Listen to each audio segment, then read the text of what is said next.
കർത്താവിൻ്റെ മഹത്വം എല്ലാ സഹോദരങ്ങൾക്കും വേഗം വരുന്ന യേശുക്രിസ്തുവിൻ്റെ അനുഗ്രഹിക്കപ്പെട്ട നാമത്തിൽ ക്രിസ്തീയ വന്ദനത്തെ അറിയിക്കുന്നു. ഇന്ന് പകലും ദൈവമുമ്പാകെ കടന്നു വന്ന അബ്ബാ പിതാവേ എന്ന് വിളിക്കാൻ കർത്താവ് നൽകിയ സാവകാശം ശ്രേഷ്ഠമായി നമുക്കെണ്ണാം.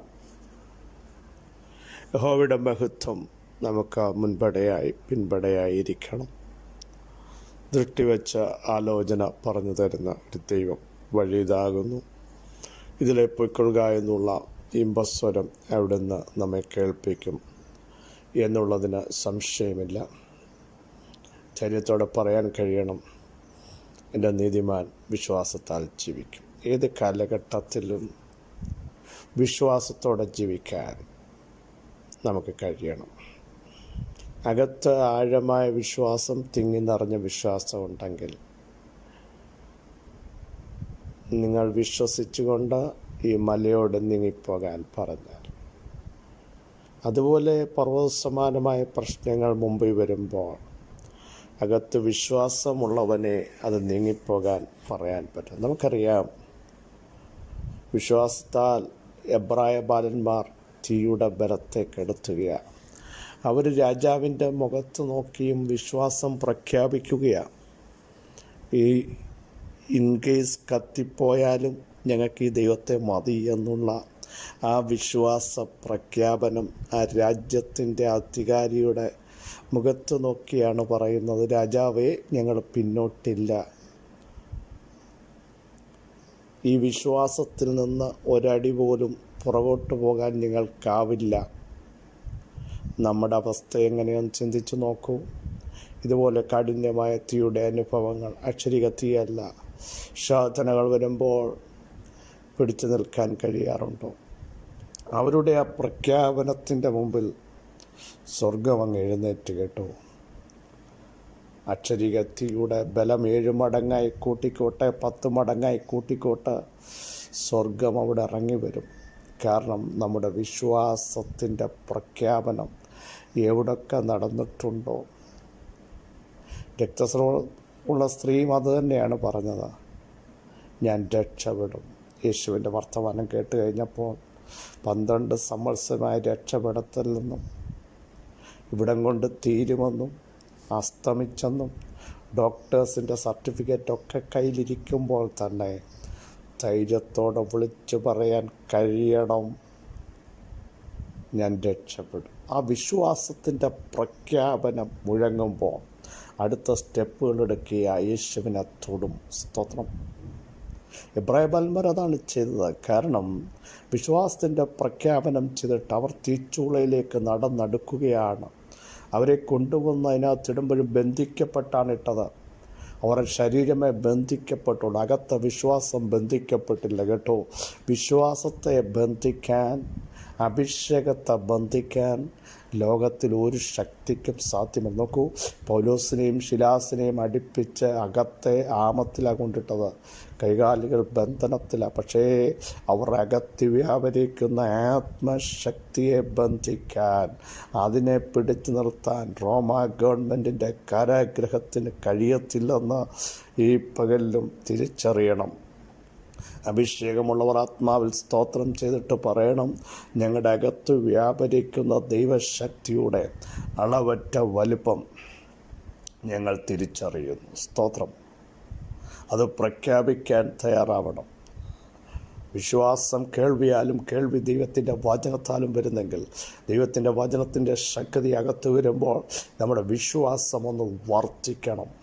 വിശ്വാസത്തിൽ ശക്തരായി തീർന്നിട്ട് മുമ്പിൽ നിൽക്കുന്ന സാഹചര്യങ്ങളെ കണ്ട് മടുത്തു പോകാതെ, നിരാശയുടെ വാക്ക് പറയാതെ, അല്ലെങ്കിലും എനിക്കറിയാം ഇത് നടക്കത്തില്ല എന്ന് പറഞ്ഞ് പിൻപോട്ട് പോകാതെ വിളിച്ചു പറ, അത് തുറക്കും, അത് നടക്കും, അതഴിയും, അത്ഭുതങ്ങൾ ഞങ്ങൾ കാണും എന്ന് എത്ര പേർക്ക് വിളിച്ചു പറയാൻ കഴിയും? ദൈവത്തിൻ്റെ കൃപ വെളിപ്പെടുന്ന സമയങ്ങളത്രേ. സ്തോത്രം. 50-ാം സങ്കീർത്തനം 3-ാം വാക്യം, നമ്മുടെ ദൈവം വരുന്നു, മൗനമായിരിക്കുകയില്ല. അവൻ്റെ മുൻപിൽ തീ ദഹിപ്പിക്കുന്നു, അവൻ്റെ ചുറ്റും വലിയൊരു കൊടുങ്കാറ്റ് അടിക്കുന്നു. ആസാഫിൻ്റെ സങ്കീർത്തനമാണ്. അരുളി ചെയ്യുന്ന ദൈവം, എഴുന്നേൽക്കുന്ന ദൈവം, വരുന്ന ദൈവം. സ്തോത്രം. 23-ാം സങ്കീർത്തനത്തിലും ആസാഫ് ഒത്തിരി പ്രതികൂലങ്ങൾ ഫേസ് ചെയ്യേണ്ടി വന്നു. മറ്റു പലർക്കുമുള്ള ദുഷ്ടന്മാർക്ക് വരുന്ന വിടുതലുകൾ കണ്ട് താൻ 73-ാം സങ്കീർത്തനത്തിൽ ഒത്തിരി പരിതപിച്ചു. പക്ഷേ മുട്ടുമടക്കി പ്രാർത്ഥിച്ചപ്പോൾ മനസ്സിലായി, എൻ്റെ വലം കൈയിൽ പിടിച്ചിട്ടുള്ള ഒരുത്തനുണ്ട്, അവിടുന്ന് എന്നെ മഹത്വത്തിലേക്ക് എടുക്കും. ഞാനല്ല പിടിച്ചത്, എൻ്റെ വലം കൈയിൽ ഒരുവൻ പിടിച്ചിട്ടുണ്ട്. സർവശക്തൻ പിടിച്ചിട്ടുണ്ടെങ്കിൽ ഞാൻ പതറത്തില്ല എന്ന് പറഞ്ഞ് ഞാൻ വിശ്വാസത്തിൽ പ്രകടനോടെ നടത്തുകയാണ്. കാരണം എൻ്റെ വലം കൈയിൽ പിടിച്ചവൻ ഉന്നതനായ ദൈവമാണ്, സർവശക്തനാണ്. ഞാൻ അതുകൊണ്ട് ഇതിനെ ചുറ്റുപാടും കണ്ണോടിച്ചപ്പോൾ സംഭവിച്ച കാര്യങ്ങൾ കണ്ട് ഞാൻ പറഞ്ഞത് തെറ്റാണ് എന്ന് തനിക്ക് മനസ്സിലായി. നിശ്ചയമായും ദുഷ്ടശക്തികളെ ദൈവം വഴുവഴുപ്പിൽ നിർത്തിയിരിക്കുന്നു. പിന്നീട് അവർ നാശത്തിലേക്ക് തള്ളിയിടപ്പെടുമെന്നൊക്കെ പറയുമ്പോൾ ഇവിടെ പറയുന്നു, അരുളി ചെയ്യുന്ന ദൈവം. എന്നിട്ട് പറയുകയാണ്, നമ്മുടെ ദൈവം വരുന്നു, നമ്മുടെ ദൈവം വരുന്നു. 68-ാം സങ്കീർത്തനത്തിൽ ദാവീദ് പറയുന്നു, ദൈവം എഴുന്നേൽക്കുന്നു. എഴുന്നേറ്റാൽ ശത്രുക്കൾ ചിതറിപ്പോകുന്നു. തീങ്കൽ മെഴുകുരുകുന്നത് പോലെ ദുഷ്ടന്മാർ ഉരുകിപ്പോകുന്നു. ഇവിടെ പറയുന്നു, ദൈവം വരുന്നു, മൗനമായിരിക്കുകയില്ല. Praise the Lord. ദൈവം ഈ ദിവസങ്ങൾ നമുക്ക് വേണ്ടി എഴുന്നേറ്റ് വരും. മണിക്കൂറുകൾ കഴിയുമ്പോൾ ദൈവത്തിൻ്റെ പ്രവൃത്തി നിങ്ങൾക്ക് വേണ്ടി വെളിപ്പെടും. കാരണം ദൈവമേ, അങ്ങെന്താണ് മൗനമായിരിക്കുന്നത്, അങ്ങെന്താണ് പ്രവർത്തിക്കാത്തത് എന്ന് ആരെങ്കിലും ചോദിക്കുന്നെങ്കിൽ ഇന്നു പകൽ ദൈവാത്മാവിന് വിളിച്ചു പറയാനുള്ളത്, എൻ്റെ ദൈവം വരുന്നു, എൻ്റെ ദൈവം വരുന്നു, എൻ്റെ ദൈവം വരുന്നു, പ്രവർത്തിക്കുന്ന ദൈവം വരുന്നു. കാരണം അവിടുന്ന് മൗനമായി ഇനിയും ഇരിക്കത്തില്ല.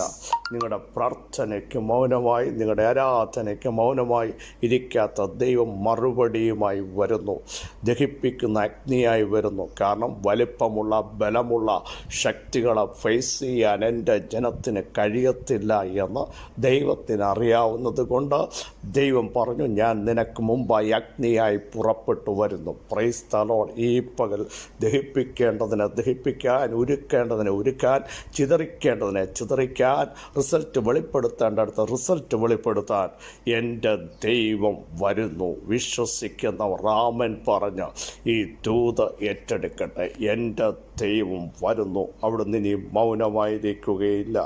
ഹല്ലേലൂയ. ഇനിയും കർത്താവ് വരാൻ പോകുകയാണ് പ്രിയരെ. തനിക്കായി കാത്തു നിൽക്കുന്നവരുടെ പ്രത്യക്ഷതയ്ക്കായി.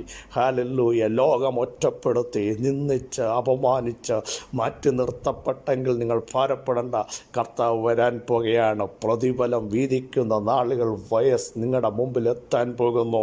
മാത്രമല്ല, ന്യായവിധിക്കു വേണ്ടി ദൈവം വരുന്നു. യോഹന്നാൻ 5:22 പറയുന്നു, എൻ്റെ കർത്താവ് വരുന്നു, പിതാവ് ന്യായവിധി പുത്രൻ്റെ കയ്യിലേൽപ്പിച്ചിട്ടുണ്ട്. എൻ്റെ ദൈവം വരുന്നു. Praise the Lord. ഈ പകൽ ധൈര്യത്തോടെ പറ, എൻ്റെ ദൈവം എനിക്ക് വേണ്ടി എഴുന്നേറ്റ് വരുന്നു, എൻ്റെ കുടുംബത്തിന് വേണ്ടി എഴുന്നേറ്റ് വരുന്നു, എൻ്റെ പ്രാർത്ഥനയുടെ റിസൾട്ടിന് വേണ്ടി എഴുന്നേറ്റ് വരുന്നു. നാളുകളായി ഞാൻ പ്രാർത്ഥിച്ചു കൊണ്ടിരിക്കുന്ന വിഷയത്തിന് തീർപ്പ് കൽപ്പിക്കാൻ എൻ്റെ ദൈവം എഴുന്നേറ്റ് വരുന്നു. എൻ്റെ മുമ്പിൽ തടസ്സമായി നിൽക്കുന്ന ചിലതിനെ ദഹിപ്പിക്കാൻ എൻ്റെ ദൈവം എഴുന്നേറ്റ് വരുന്നു. ഹല്ലേലൂയ. ദൈവം മൗനമായിരുന്നതല്ല കേട്ടോ. റൈറ്റ് ടൈമിൽ എഴുന്നേറ്റ് വന്ന വീര്യം പ്രവർത്തിക്കാൻ കഴിവുള്ള ഉന്നതനായ ഉയർന്നിരിക്കുന്ന സർവശക്തനായ ദൈവത്തിൻ്റെ കരം ഇന്ന് പകൽ വെളിപ്പെട്ട് വരിക. ദൈവം എഴുന്നേറ്റ് വരുന്നു യേശുവിൻ്റെ നാമത്തിൽ. ഹല്ലേലൂയ. ഹല്ലേലൂയ. നമ്മുടെ ദൈവം വരുന്നു, മൗനമായിരിക്കുകയില്ല. ഹല്ലേലൂയ. അവൻ്റെ ചുറ്റും വലിയൊരു കൊടുങ്കാറ്റുണ്ട്. യേശുവിൻ്റെ നാമത്തിൽ, യേശുവിൻ്റെ നാമത്തിൽ. ഹബക്കൂക്ക് പ്രവചനത്തിലൊക്കെ നമ്മൾ വായിക്കുമ്പോൾ ദൈവത്തിൻ്റെ ചുറ്റും കൊടുങ്കാറ്റുണ്ട്. Praise the Lord. ഇന്ന് പകൽ വിശ്വസിക്കാമോ? എൻ്റെ വിഷയത്തിനു വേണ്ടി ദൈവം എഴുന്നേറ്റ് വരുന്നു. ഞാനത് ആത്മാവിൽ കാണുന്നു. നാളുകളായി പ്രാർത്ഥിച്ച് പ്രതീക്ഷയോടെ കാത്തിരിക്കുന്ന ചിലരെ നോക്കി ദൈവാത്മാവിന് വിളിച്ചു പറയാനുള്ളത് ദൈവം വരികയാണ്. യേശുവിൻ്റെ നാമത്തിൽ ഹല്ലേലൂയ, ഹല്ലേലൂയ, ഹല്ലേലൂയ. കാരണം ന്യായം വിധിക്കുന്ന ഒരു ദൈവമുണ്ട്, തീർപ്പ് കൽപ്പിക്കുന്ന ഒരു ദൈവമുണ്ട്. പല ന്യായങ്ങളും ലഭിച്ചില്ലെങ്കിലും, നീതി ലഭിച്ചില്ലെങ്കിലും, ലഭിക്കേണ്ട പലരും തട്ടിയെടുത്തെങ്കിലും പ്രിയരെ ഭയപ്പെടേണ്ട. ന്യായം വിധിക്കാൻ ദൈവം വരുന്നു, ഉത്തരവ് നൽകാൻ ദൈവം വരുന്നു, നീതി പുറപ്പെടുവിക്കാൻ ദൈവം വരുന്നു. എൻ്റെ ന്യായം ആരും കാണാതിരിക്കുന്നു എന്ന് നിങ്ങൾ ചിന്തിക്കേണ്ട. യാക്കോബേ, നിനക്കറിഞ്ഞുകൂടെ ഞാൻ നിത്യ ദൈവമാണ്, ഞാൻ കാണുന്ന ദൈവമാണ്, ഞാൻ അറിയുന്ന ദൈവമാണ്, ഞാൻ സൃഷ്ടിച്ച ദൈവമാണ്, ഞാൻ ഉണ്ടാക്കുന്ന ദൈവമാണ്, ഞാൻ വെളിപ്പെടുത്തുന്ന ദൈവമാണ്, ഞാൻ രൂപപ്പെടുത്തുന്ന ദൈവമാണ്, ഞാൻ രൂപാന്തരപ്പെടുത്തുന്ന ദൈവമാണ്, ഞാൻ വിളിച്ചു വരുത്തുന്ന ദൈവമാണ്. അങ്ങനെങ്കിൽ ആ ദൈവം ഇന്ന് പകൽ എഴുന്നേറ്റ് വരുന്നു. യേശുവിൻ്റെ നാമത്തിൽ ദൈവശക്തി വ്യാപരിക്കട്ടെ, ദൈവാത്മാവിൻ്റെ ഇടപെടലുകൾ വെളിപ്പെട്ടു വരട്ടെ.